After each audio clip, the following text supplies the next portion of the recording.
Hi, great. Yes, everyone can hear me. Okay, so yes, hi, my name is Alina Celeste, and I saw the prompt for biophilia, and I immediately thought about children and their need for connection. So my presentation is called "What Does a Crocodile Say?" and this is my adorable nephew communing with a safe crocodile. I have to click to share remote control of the screen. Okay. I think I've got it there. So we are all born into the world like this kitten. And as soon as we start to realize that there are things that reflect us, we, like this kitten, say, who am I and where do I belong? Biophilia is the hypothetical human desire for connection. I would argue, number one, it's not just human, like this turtle says. And it is a fundamental part of all of our experience here in the world.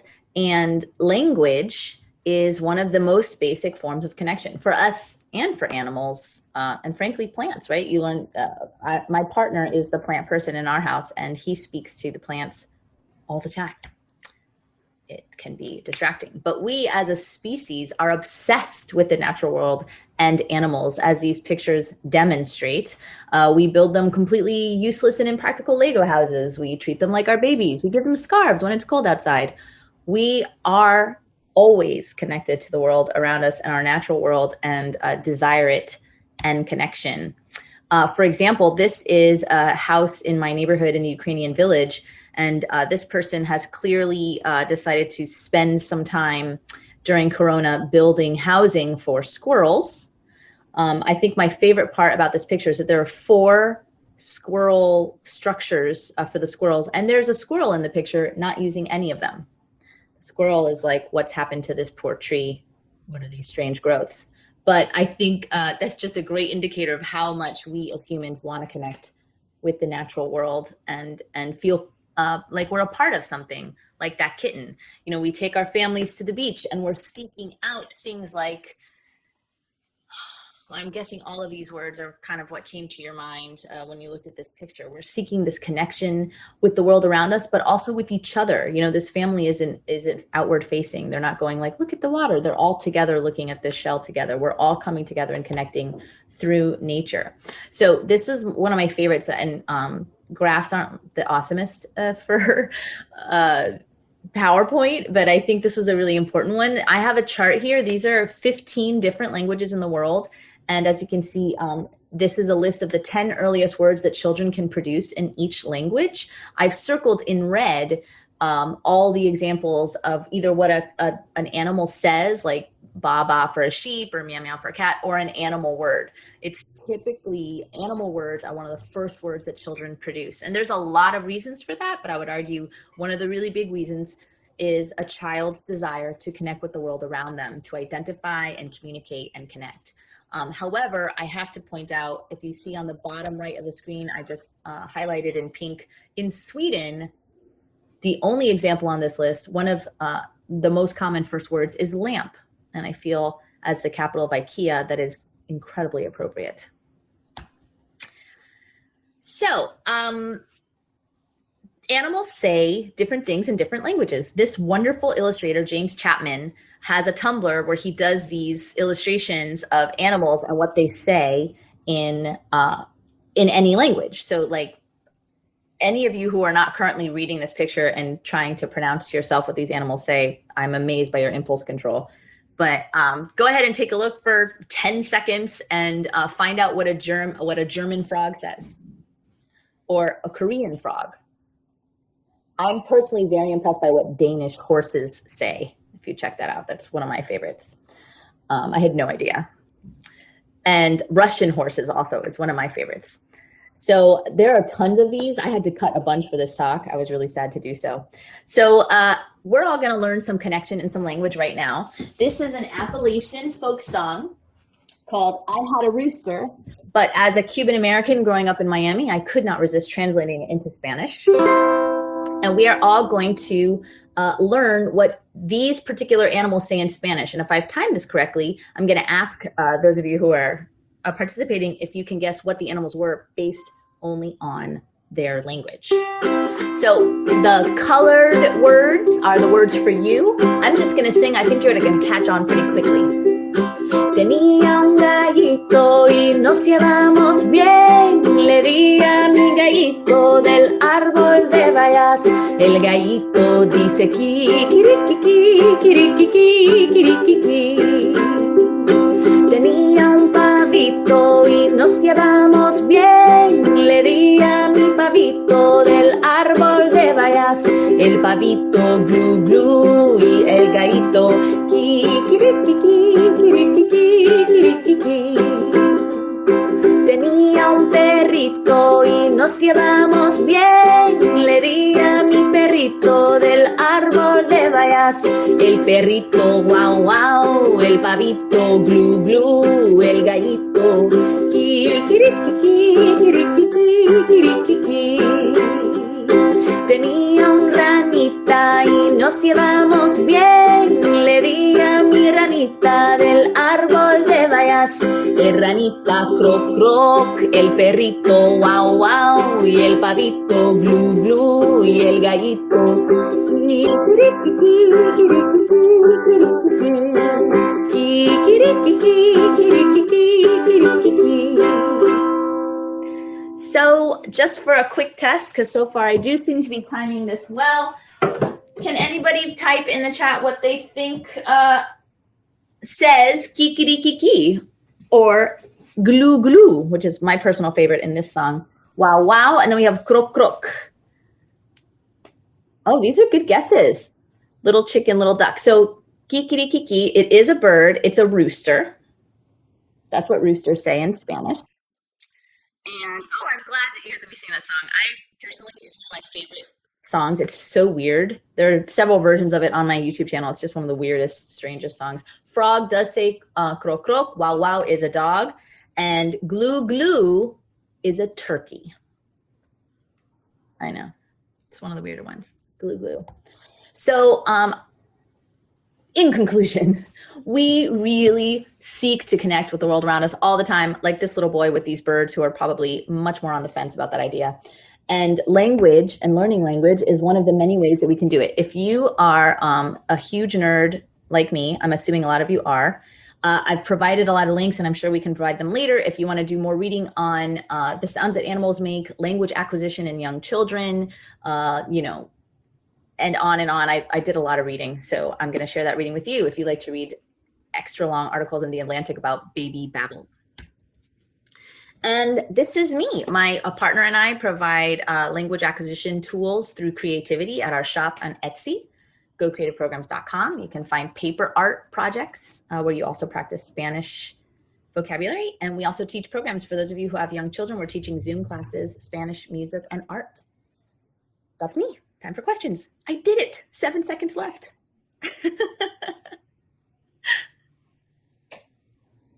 Yes. Can we all give a glue glue kri kri kri for Alina?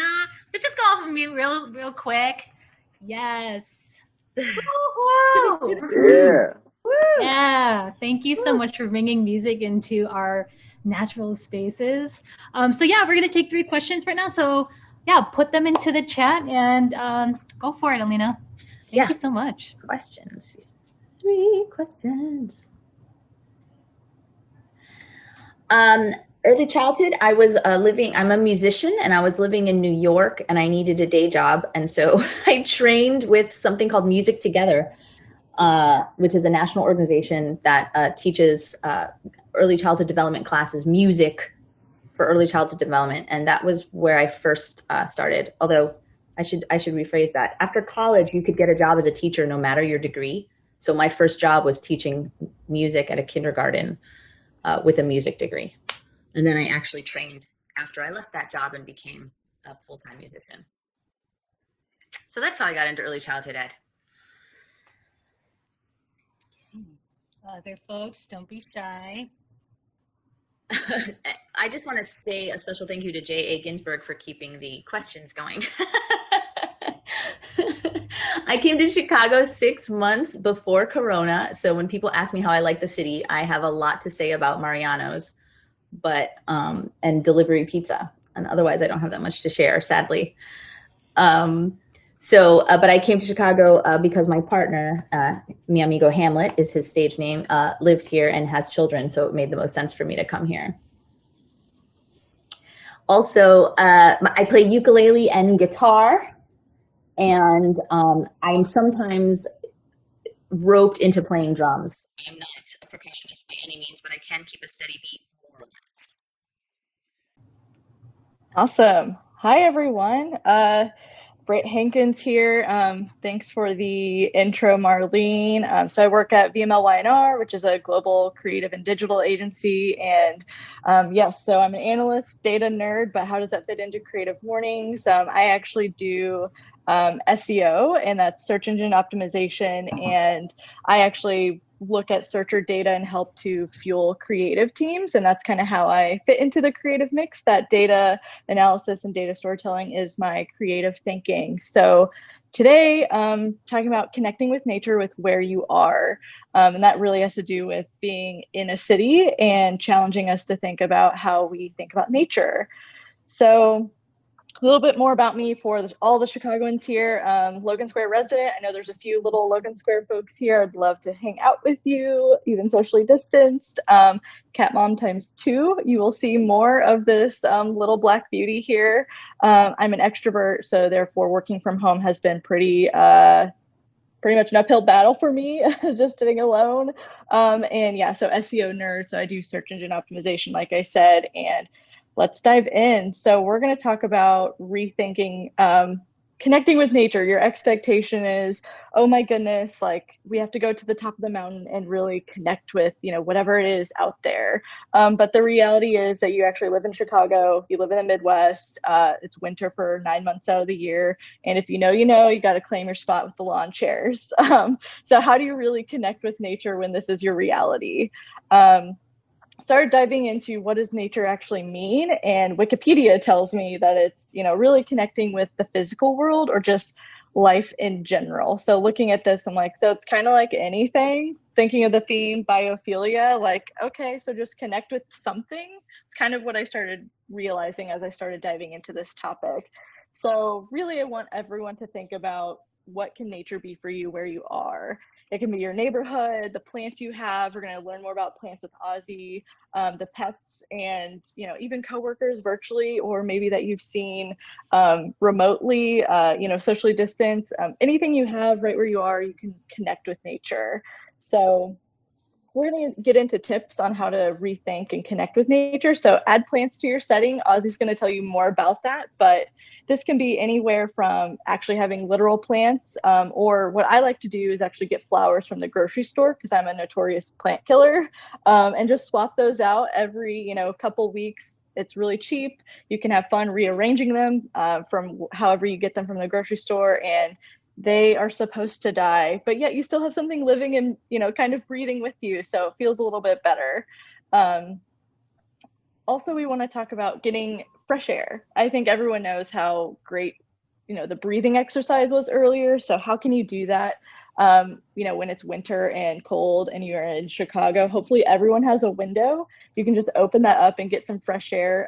Every morning my husband likes to open our balcony doors, and I joke that he likes to freeze me out every morning, but it really actually does make me feel a little bit better and reinvigorated. So every afternoon I like to step outside, no matter how cold it is, and get a little bit of fresh air and feel like I'm a part of something.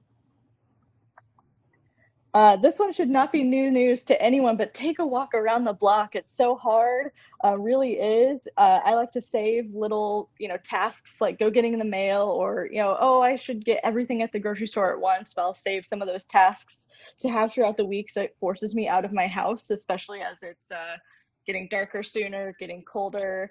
And then instead of just going out and getting the mail, how can I just walk to the end of the block or save something I need to mail out because my mailbox is up across the street, which makes me go a little bit further. So walk around the block, just a little bit further and befriend the local fauna, whether that be the squirrels, the rats, or your neighborhood, dogs walking around. So take lessons from your pets. So this is Salem. I have 2 cats, and she's the one who literally has to be here like this at all times, chewing on a box right now, bothering me. And she reminds me to stop, get away from the screen, pay attention to something else that's living and breathing, take time to feed her and water her, which reminds me to take time to feed and water myself. And at the end of the day, she's just silly and carefree. And that's what I need to do to have a reminder for myself to be that way too. And the next one here, grab a divvy and bike around if you have a bike. This is from the summer. Shout out to the 606. Definitely take advantage of that. The best investment I had was a $100 bike off of Facebook Marketplace. It is solid and it folds in half. So even though it's getting colder outside, I'm trying to continue biking. I'm a huge person to rely on public transit. It's been really difficult not being able to rely on it as much, mostly because of fear and safety. So it really brought me a newfound freedom to be able to bike places that are longer than what a walk would be, especially in the winter. It's like, oh my goodness, I feel connected to the city again, feel connected to the hustle and bustle. And to me, that is being connected to nature, is just being a part of something that's bigger than just me and my little house. And finally, go people or pigeon watching since you're in the city. If you have a park near you and you're fortunate, go to the park, hang out in the grass or a bench at the bus stop or a little pavilion, or if you have a window in your place that gets a lot of foot traffic, just feel like you're a part of, again, being a part of something outside of your 4 walls. My husband has pigeons that sit on the neighbor's roof right outside his office window, and he has pigeon parties, and we make up stories about them. And that's our little fun thing to kind of, again, get connected to nature through the pigeons on my roof, like my neighbor's roof. So not exactly what you would think when you think connecting with nature, but that's what it is for us.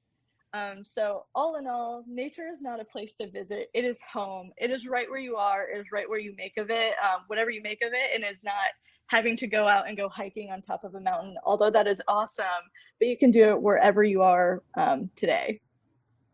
Yes. Thank you so much, Britt. Can we just all also go off of mute and just give her a round of applause? Thank you. Woo! You're receiving so much love in the chat. People were sharing also their favorite places to get some fresh flowers. Thank you for sharing your tips and tricks of how we stay sane and bringing nature into our lives and also at our homes. So if you have questions for Britt, please put it into the chat. She would love to enlighten you and give you more tips. Yes. Don't be shy, folks. I will say I love the crystal in a window, hanging a crystal in a window.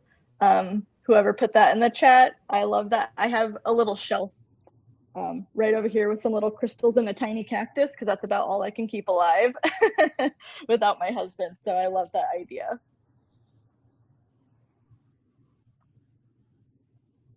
Some of my favorite places to get outside in Chicago. Well, so I'm on Logan Square on the west side, so it might be different for where you are, but definitely the 606 is great. I live by Unity Park, which is very, very tiny, but it's enough for me. And I also live by Cause Park, which is much bigger and another really great fresh air type of scenario. But honestly, it really is just taking the time to walk around the neighborhood and just being able to walk about and just I again, extrovert, I need people. That is my way to keep connected. And then there was kayaking at Rockwell on the river. It's in the North Branch, so it's like you do the northern part of the river instead of doing the downtown like touristy part. That was amazing, and it was super cheap too, by the way. And Rockwell on the river, I never have heard of that. It was pretty cool. Check it out. Favorite park near me is definitely Probably, honestly, the square at Logan Square is really great. That's not a technical park, but we have a ton of boulevards. You know, if you guys are familiar, all of the boulevards are great, but Cos Park is a hidden gem. It's actually like short for Kazukio Park. I don't actually know how to say it, but everyone calls it Cos Park for that reason. Really a hidden gem. Ideas on how to take connection with nature to the protection of nature. Oh my goodness, yes. So I'm a huge like eco green person. I compost, and we're all about, you know, being zero waste. But if you're able to help with national parks, we went on a huge national park road trip this summer. So really funding those and preserving our actual parks and rec people in Chicago too, I think is really important to be able to fund them. And what are some ways I can take advantage of SEO if I've never done it before, have no experience? Connect with me. I love to just share and learn everything about SEO. It's really fun and nerdy, and I can teach you some tips and tricks. I just like to teach people this on my own time, so would love to do that for you guys. And yeah, I think that is all the questions. Hi guys, thanks for having me. My name is Ozzy. Like Maureen said, I am one of the co-founders here at Plant Shop Chicago, along with Juan Quesada. I think we have a little video. I'm not sure if we still have time to play that we'd like to start with, and then I'll go into some plant talk.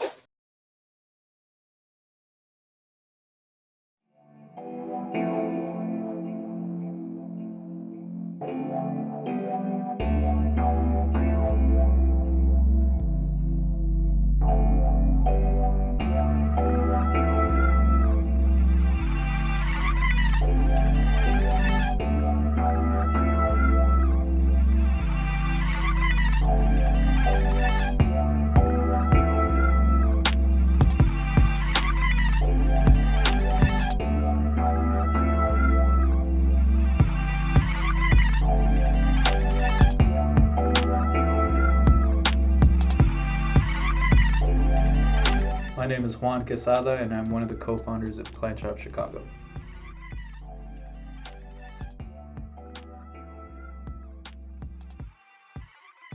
Coming into work now is just, it's a blessing. I don't sometimes consider it work. There'll be times where I stop and I just kind of have to check, like, oh damn, this is really what I do for a living. This is my life. Like, it's amazing. Yes, I get to basically, you know, stick my hands in some dirt, water some plants, and something about that is very therapeutic.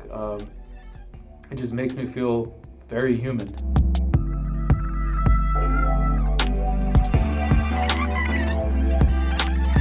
Seeing something new that puts me in awe is always amazing. I need to know why this does this and why are you like this.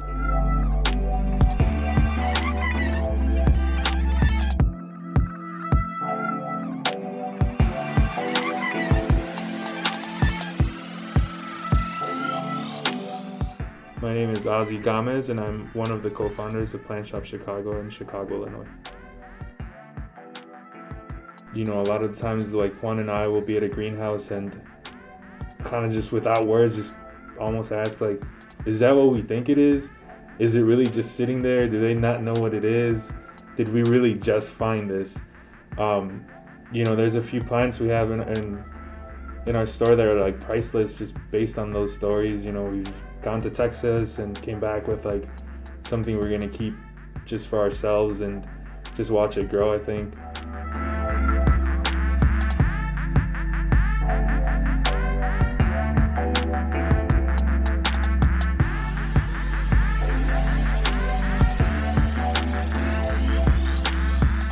What is it about these patterns or the shape of the leaves or even how they feel, you know, how spiky it is at the end or the colors that it shows? And I even ask you now to like ask yourself or wonder what it is that's bothering you.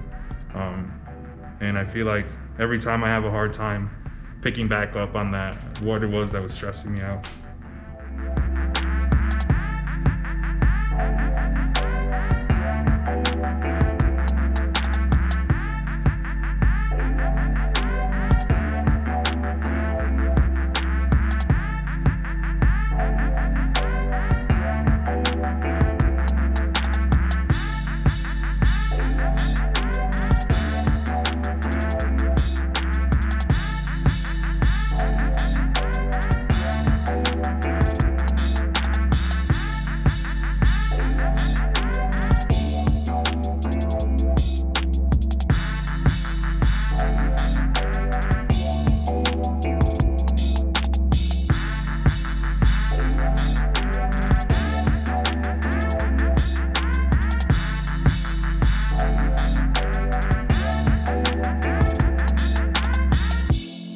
right. Thanks for watching that. A big shout out to Wayne and DJ Jillian for putting that together, helping us put that together for us. I really love how it came out. So as you can see from the video, Plant Shop Chicago is just a small nursery with a big focus on houseplants. And houseplants can be categorized in many different ways. You know, cacti, succulents, tropicals, and basically anything, for us at least, anything strange, unusual, and wonky. Because by definition, a houseplant is a plant that grows indoors or has adapted to grow indoors. Of course, that last part could be a little more complicated and challenging, but that's what I'm here to do today, right? To talk a little bit about houseplants and their care. You know, there's so much information online, especially when you have questions. There's so many things to kind of like, there's so many questions you have, there's so many things to research, and you'll find just tons of information now, especially, you know, a lot of people have gotten into plants and there's so many opinions too. So sometimes it's a little challenging. You start off with a question and you're looking for answers and you end up more confused than when you started. So today I'm going to go over some do's and don'ts, and it's all based on personal experiences, really. You know, of course, my interest for plants and obsession kind of started way before I opened this shop. I was actually born in Belize. I lived there till I was about 12. In that short time, though, I certainly grew up surrounded by plants, you know, animals, clear rivers, just crystal clear waters, nature as a whole, really. But it wasn't until years later, once I moved here, once I moved to Chicago, you know, I grew the love for just like steel and concrete in a big city, that I started gravitating towards plants and started using them to create things that reminded me of Belize. I started off with creating terrariums, and that was really just a huge obsession. You know, they're essentially these like little worlds, right? And when you're creating these, I always try to remember, and I try to think about what Belize was like. I try to remember growing up in my grandfather's farm and how I saw native plants interact with each other, and how, you know, they grew around or over rocks, how they sheltered animals, you know, big and small. And I really just tried recreating that. It was very therapeutic. It was stress relieving. So I do, of course, have that under my belt, and I'm super grateful for those experiences and memories. But then shortly after that, I started frequenting plant shops and conservatories, you know, botanical gardens, and anywhere we travel, I try to make that a purpose to go to these new places. Always kind of trying to pay attention to how plants are displayed and grouped, especially in relationship to light, and of course, you know, to each other. I joined a few plant clubs, and those are real. The top one I frequented a lot was the Cactus and Succulent Society of Greater Chicago, and it's just that. It's just we just talk plants, we just talk cactus and succulents. So I had certainly gone down this rabbit hole, to say the least, but it was all stress relieving. Every little part of it to every big part of it. I started learning a ton, and or I guess you can say I started gaining confidence to try things I was learning, right? And I think having a green thumb really comes down to that, and it's a green thumb, right? Because everyone could be good at growing plants, and I think it's just a matter of being confident to try things out, taking some time to observe and research the plants you want to grow. And then kind of just keeping in mind, knowing that something might fail, and sometimes it's our fault, and a lot of times it's just not. And that could be a whole nother rabbit hole in itself. So I'll just start off with like talking about 3 common reasons, or 3 top reasons I think plants fail. Number 1 being overwatering and underwatering. Unfortunately, those are grouped together. But that's not really determined by the quantity of water, and it could be a little confusing, because, you know, overwatering, you think you're giving your plant too much water, but it's really just in relation to how frequently you're watering your plant. You know, we should allow our plants to dry out a little bit in between waterings, and it helps a lot to research where these plants are from, to understand the climate there and things like that. Another big one is unnecessary repotting. You know, just kind of repotting your plants without your plants needing to be moved around a lot. You know, every time we move from apartment to apartment, it's stressful for us, or home to home, it's stressful. So why would it not be for something that's not used to doing any of that?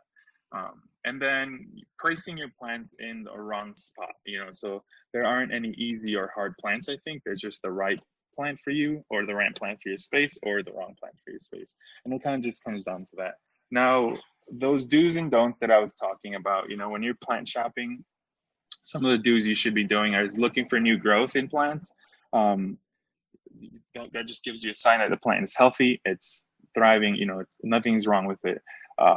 If you can look for plants that have multiple plants in one pot, then the 2-for-1 vibe. So like, why not? Always check for pests at the store, at home. Pests is super common. It's just part of nature, unfortunately. Of course, you don't want to bring those into our home, but it's just part of it, And once you're at the store, ask questions. Ask when the plant was last watered, when it was last repotted, what type of light does the plant need, what type of soil does the plant need, things like that. And another thing, if you're at a plant store, if you fall in love with the plant, I would recommend you to get it, because the regret really, really sucks. If you pass up on a plant and you try to find it again and it's not there, it kind of just really sucks. So recommend that for sure. As far as don'ts at plant shopping, there's not a whole lot. Just don't be rude. If you go home and you find something wrong with your plant, just let them know right away. A lot of plant shops have a all sales final type of thing, because plants are alive. But if you just let us know right away, most of the time we'll take care of it. It's more of a help to us as much as it is to you. Once you bring a plant home, once you've decided what plants you want, let it acclimate, let it be. Don't bother about like moving it around, doing so many changes. A lot of times what happens is a plant is growing perfectly in a greenhouse, and then it's moved to a box and a truck, and then brought to a plant shop, and then to your home. So all of those things are just added stress to that plant. So the least things you do, don't do any major changes, the better. Isolate it, quarantine it, again, just because pests are there, pests are common, and you don't want to spread that to the rest of your plants. And then place it in the right light. That could be a whole 2-3 hour talk, but just kind of do your research. Cacti are from desert areas. They need lots of light. There shouldn't be a reason it should be a coffee side table or in a dark room. Just keep that in mind. They really, cacti and succulents aren't, your typical houseplants. Those are plants that should live in your sunniest windows. And then ferns, as an example, here's a little fern. This is a plant that's like used to this, kind of just like speckled lighting. It doesn't need full sun. So just kind of keep those in mind. Don't repot it right away. There's no need to. Honestly, if you're wanting to repot a plant just based on like the look of it, you can just wait a couple more days. It's been living in that plastic pot for a minute. No need to do all that. Be mindful of leaving your plants unattended in like a car when it's too cold in Chicago or too hot in Chicago. That could be really bad. And don't water your plant right away unless you really need to and the plant needs to be watered. That you're kind of combating overwatering. As far as repotting goes, quality soil mix is all. Nutrition is all. Think about the things we eat, and then you think about the things that you use to feed your plant. And soil is a big component. Of course, water does that, but what holds that water? And that's quality soil mixes. So, if you're buying your plants and you want them to grow, just go with a quality soil mix. Use plants that have pots that have drainage holes like this, because that excess water needs to go somewhere. It's really important. Look into like what type of soil mixes you need for your specific plants. Succulents and cacti use something else. Tropical plants need to hold moisture to be happy. That kind of thing. Don't overpot your plants. What I mean by that is, for example, this little plant that's actually been in here for almost 3 years now. This little plant doesn't need to go in this huge pot. There's no reason that's not going to make it grow faster. So something like that is a little bit better. Just something, maybe an inch all around is best. Try not to repot in the fall and the winter time. That's really important. You just want to repot and give your plant the best time to grow in that spring when the days are getting longer, they're getting warmer, things like that. There's of course so much more information that could be said, but at this time maybe we can do some questions, if that's cool with everyone.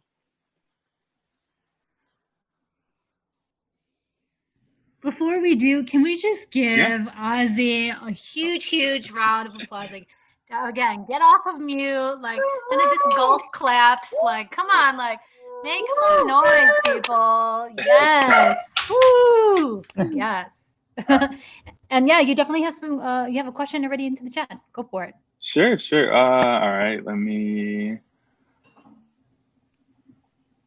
let's see.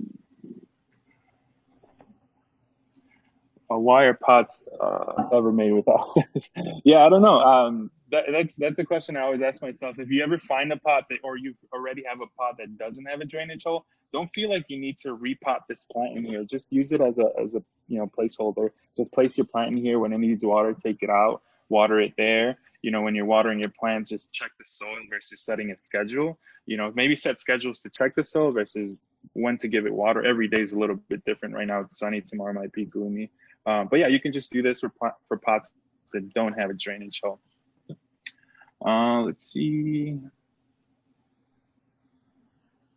Is it true that succulents like to be a little cozy or crowded in their pots? That is definitely true. Cacti and succulents in general. This is a Haworthia, native to South Africa. You see how tiny this pot in comparison to the body. I'll show you the tag of this. I don't know if you can, it's too bright. But anyways, it says the last time this was repotted was September 17th of 2017, just to give you an example of how crowded they like to be. If I would have put it in a much, much bigger pot, I don't know if I would have gotten all this growth at the top and just like filled out this pot. And it is time to repot that. I probably should have done it in the spring, but I'll just wait till next spring.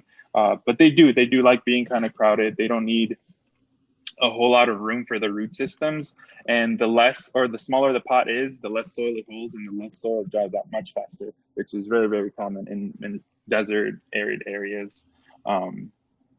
Let's see. Did I grow any coffee in Belize? I'm not sure if I did. I was 12 years old. I don't know if I had coffee by then.